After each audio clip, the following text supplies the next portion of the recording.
রাতে আমার শ্বশুরের ঘর থেকে চিৎকারের শব্দ আসতে থাকত। আমার শাশুড়ি তো কবেই মারা গিয়েছিলেন। শ্বশুরের রহস্য জানার জন্য আমি তার ঘরে লুকিয়ে পড়লাম। এরপর শ্বশুর যা করলেন, ছি ছি। যখন আমি প্রথমবার হৃদয় কেঁপে ওঠা আওয়াজ শুনেছিলাম, তখন আমি ভীষণভাবে ঘাবড়ে গিয়েছিলাম। আমি গভীর ঘুম থেকে হড়বড় করে উঠে বসে পড়েছিলাম, আর চিৎকার করার আওয়াজ পুরো প্রাসাদবাড়ির মধ্যে শুনতে পাওয়া যাচ্ছিল। তার চারিদিকে ছিল নিস্তব্ধতা। আমার ঘরে খুব অন্ধকার ছিল। আমি হাত বাড়িয়ে কোনোরকমে পাশের টেবিল ল্যাম্পটা জ্বালিয়ে দিলাম। আমি ঘড়ির দিকে তাকালাম, রাত 2টো বাজে। তখন সেই সময় কান্নার শব্দ শোনা যাচ্ছিল।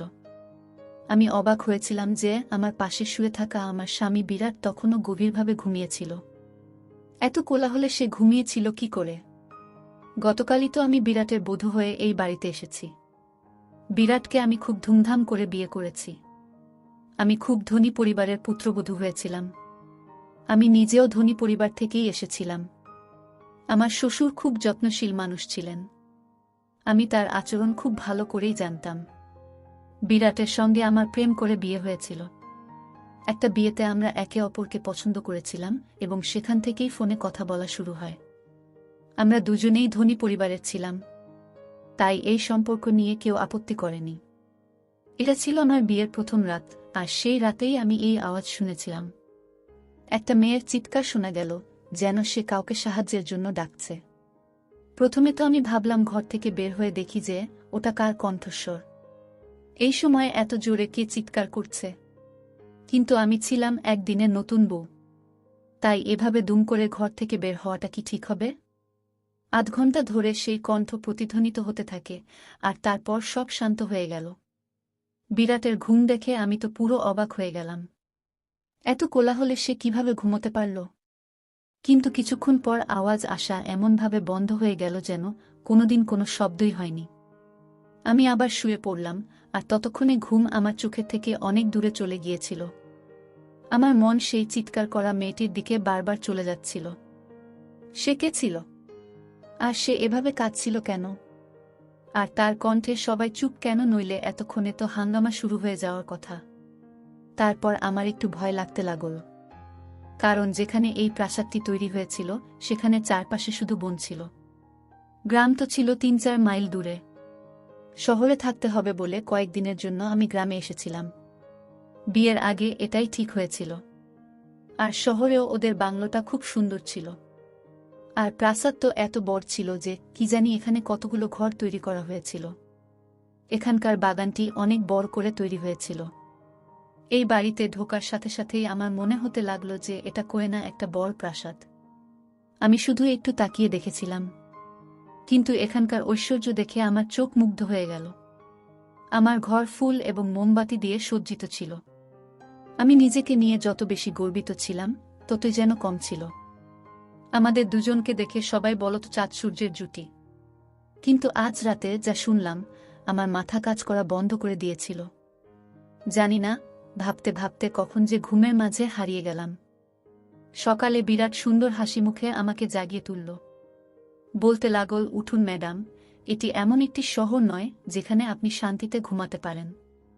আমি যখন ধীরে ধীরে চোখ খুললাম, দেখলাম সে ইতিমধ্যেই উঠে গেছে। বিরাট বিছানা থেকে উঠে জামা কাপড় বের করছিল। আমাকে বলা শুরু করল যে তোমার কাপড় ড্রেসিং রুমে আছে, সেখানেই তোমাকে পড়তে হবে। এই কথা বলে সে ওয়াশরুমে চলে গেল। আমি আরাম করে উঠে বসে পড়লাম। প্রথমে তো আমার এমন মনে হয়েছিল যে গত রাতের কথাটা আমার কোনো বাহানা বা মনের ভুল।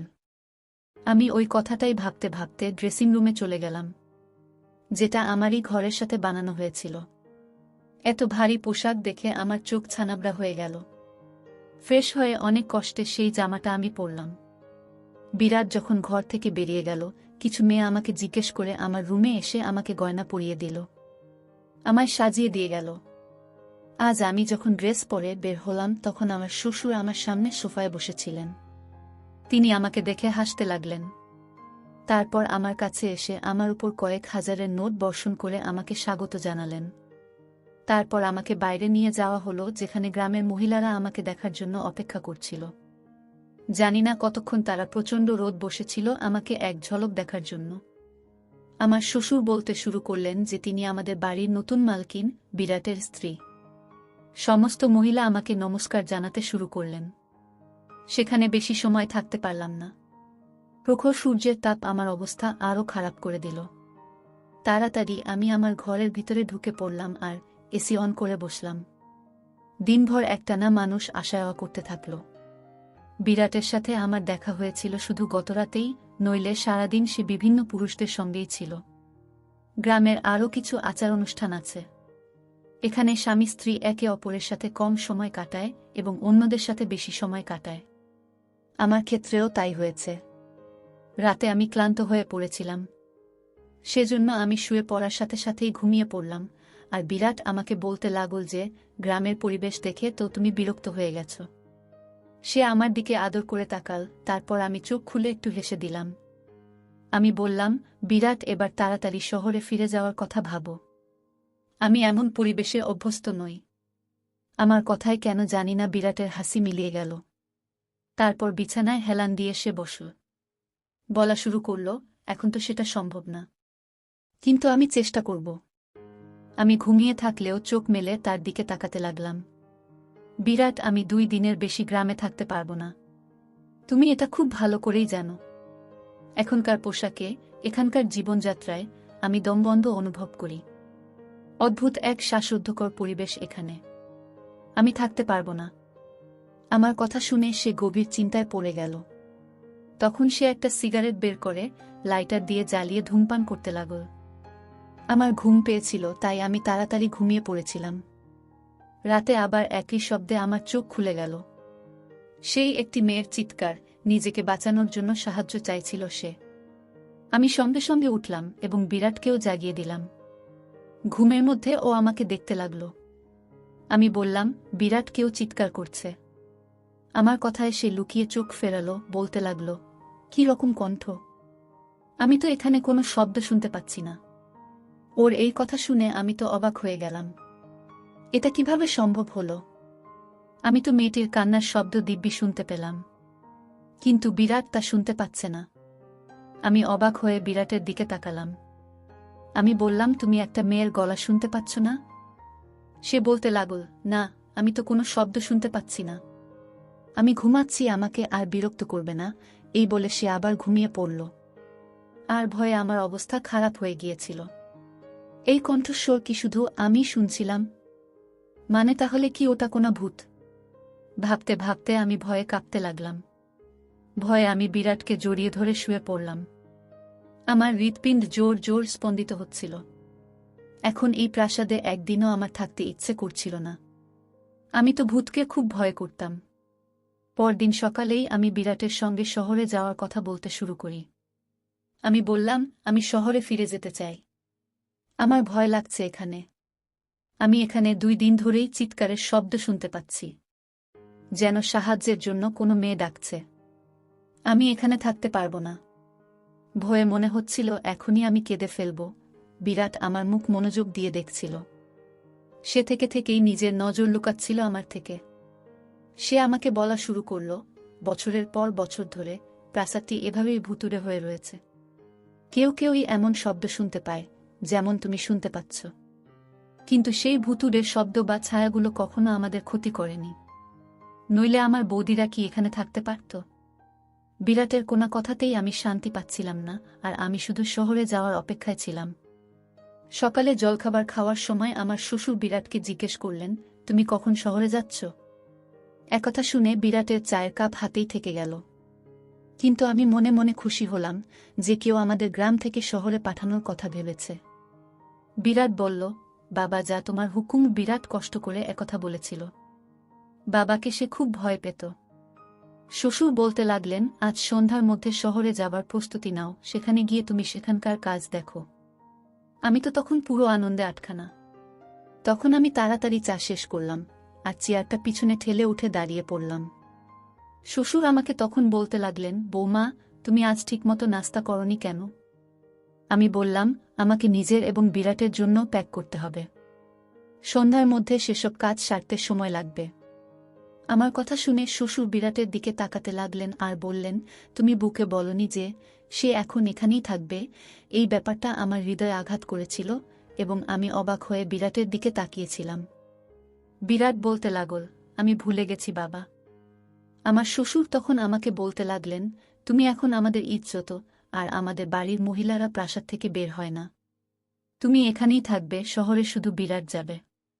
আমি এটা শুনে হতবাক হয়ে গিয়েছিলাম। বিরাট এটা আগে বলেনি আমায়।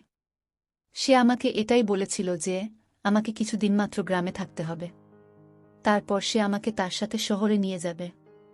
আমি রাগ করে উঠে ঘরে চলে গেলাম। আমাকে মিথ্যা বলা হয়েছিল। কিছুক্ষণ পর ঘরে এলো বিরাট। আমি কাঁদতে কাঁদতে বললাম, আমি এই ভুতুরে বাড়িতে থাকতে চাই না। তুমি আমাকে বলেছিলে যে আমরা শহরে থাকব। তুমি গিয়ে তোমার বাবাকে বলো। আমার কথা শুনে সে আমার পাশে বসে খুব আদর করে বলল, আমি এখনই তোমাকে শহরে নিয়ে যেতে পারবো না। শুধু কয়েক মাস তুমি এখানে থাকো, এখানকার নারীদের মতো করেই। তারপর তোমায় আমি শহরে নিয়ে যাব। আমি বললাম, তোমাকে ছাড়া আমি এখানে থাকব না। রাতের সেই চিৎকার আমাকে প্রাণে মেরে ফেলবে। আমি খুবই আতঙ্কিত ছিলাম। সে আমাকে বলতে লাগল, ওইসব চিৎকারে কান দেবে না। সে যেই হোক না কেন, সে তোমার কোনো ক্ষতি করবে না। এইটা আমি তোমাকে কথা দিতে পারি। তুমি শুধু রুমটা লক করে রাখবে, আর রাতে একদম বাইরে বেরোবে না। বিরাটের কথা আমাকে অনেক ভয় পাইয়ে দিল। আমি বললাম, রাতে এই ঘরে আমি একা ঘুমাতে পারবো না। বিরাট কিছু একটা ভাবতে থাকল, তারপর বলা শুরু করল, ঠিক আছে, বাবাকে জিজ্ঞেস করে কাজের মেয়ের ব্যবস্থা করব, যে তোমার সাথে এই ঘরে ঘুমাবে। কিন্তু তুমি শুধু এই চেষ্টা করো, বাবা তোমার বিরুদ্ধে কোনো অভিযোগ যেন না করে। আমি তার এই কথায় মাথা নাড়লাম। বিরাট সন্ধ্যায় শহরের উদ্দেশ্যে রওনা হয়েছিল, আর আমি এখানে একাই রয়ে গেলাম। রাতে আমার ঘরে একজন কাজের মেয়ে আমার সাথে ঘুমাতে শুরু করল। সে তার বিছানা মাটিতে বিছিয়ে শুয়ে পড়ত। রাতে যখনই চিৎকারের আওয়াজ আসত, আমার চোখ খুলে যেত। চিৎকারের আওয়াজ যখন আসত, আমি বুঝতে পেরেছিলাম যে সেই দাসীও ওই আওয়াজ শুনতে পায়, কারণ আওয়াজ আসতেই ওই মেয়েটির ঘুম ভেঙে যেত আর সে এপাশ ওপাশ করতে থাকত। অনেকবার আমি দাসীকে চিৎকারের বিষয়ে জিজ্ঞাসা করেছি।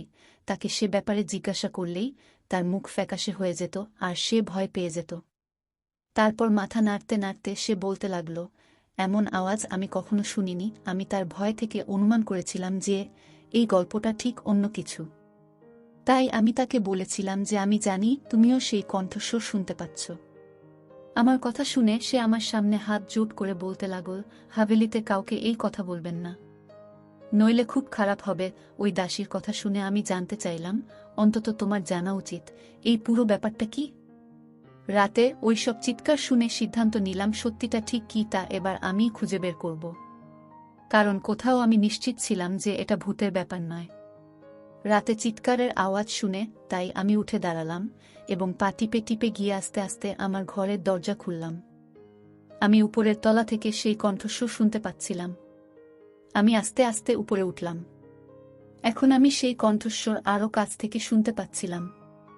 সেই কণ্ঠস্বর অনুসরণ করে এগিয়ে গেলে সামনের ঘরটা দেখে আমি তো চমকে উঠলাম, কারণ ওটা তো ছিল আমার শ্বশুরের ঘর, যেখান থেকে মেয়েটির চিৎকারের শব্দ ভেসে আসছিল। তখন তো আমার মুখের রং উড়ে গেল। আমি নিচে ফিরে এলাম এবং আমার স্পন্দিত হৃৎপিণ্ডকে নিয়ন্ত্রণ করার জন্য আমার রুমে ঢুকে গেলাম। বিক্রম অর্থাৎ আমার শ্বশুরের ঘর থেকে সেই কণ্ঠস্বর শুনে আমি ভাবতেও পারিনি যে সে এমন হতে পারে।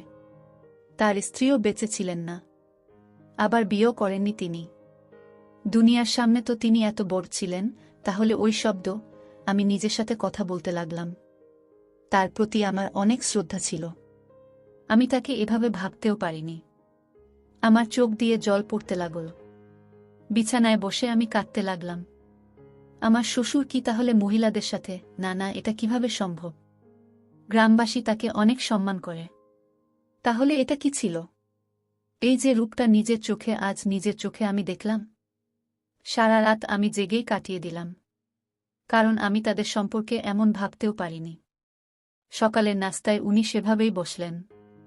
আমার চোখ দেখে চা খেতে খেতে বললেন, বিরাট আমার পুত্রবধূর সঙ্গে ফোনে কথা বলেনি, তাই আমার বৌমা কাঁদতে কাঁদতে চোখ ফুলিয়ে ফেলেছে। আমি তার কথার কোনো উত্তর দিলাম না। তিনি শেখথা বলতে বলতে নিজেই হাসতে লাগলেন। তারপর বললেন, বিরাট সেখানে খুব ব্যস্ত, তাই হয়তো সে ফোন করতে পারেনি। আমি তার কথায় কোনো উত্তর দিলাম না। আজ তো তার মুখটাও দেখতে ইচ্ছা করছিল না আমার। কিরকম দ্বৈত মুখের মানুষ সে। উনি দিনে একজন ভালো এবং সহৃদয় মানুষ সেজে থাকতেন, এবং রাতে শুধু এটা চিন্তা করেই আমার শরীর কাঁপতে শুরু করে। আমি ভেবেছিলাম যে এবার আমি তার পর্দা ফাঁস করেই ছাড়ব। কিন্তু আমি জানতাম না যে আমি নিজের জন্য কতটা সমস্যা তৈরি করতে চলেছি। রাতে আবার যখন দ্বিতীয়বার একই আওয়াজ শুনতে পেলাম, আমি তখন আবার ঠিক ওই ঘরের সামনে চলে গেলাম, আর ঘরের দরজার গর্ত দিয়ে দেখতে লাগলাম। সে একটি 8 বছর বয়সী মেয়ে ছিল। দেখে গ্রামের মেয়ে মনে হচ্ছিল। তার চোখে মুখে তার যন্ত্রণা স্পষ্ট দেখা যাচ্ছিল। হাত জোর করে সে তার সম্মান ভিক্ষা করছিল, চিৎকার করছিল সে। কিন্তু আমার শ্বশুর নির্দয়ভাবে তার গায়ের ওড়না খুলে ফেলে দেন। এর বেশি আমি দেখতে পারছিলাম না। আমি পিছনে ফিরে চলে আসলাম। যাই হোক, কোনোরকমে আমি সেই রাত কাটিয়েছি। সকালে বিরাটকে ফোন করলাম। আমি বললাম, তুমি আমাকে এত বড় মিথ্যা কথা বললে। তুমি তো বলেছিলে প্রাসাদে আত্মা আছে, যদিও এরকম কিছুই নেই। সেই চিৎকারগুলো গ্রামের নিরীহ মেয়েদের, যারা তোমার বাবার লালসার শিকার হয়। আমার মুখে যা আসছিল বিরাটকে সব খুলে বললাম। আমার কথা শুনে রেগে গিয়ে সে বলতে লাগল, মুখ বন্ধ রাখো, যেমন প্রাসাদের সব লোকেরা মুখ বন্ধ রাখে। অন্যথায় বিক্রমের ক্ষমতা সম্পর্কে তোমার ধারণা নেই। সে তোমাকে প্রাণে মেরে ফেলবে। বিরাটের কথা শুনে যতই অবাক হলাম ততই কম। তার মানে সে তার বাবার সম্পর্কে সব জানত। ফোনটা আমি বন্ধ করে দিলাম। অশুভ ঘটতে দেখে সে চুপ করে থাকল কি করে।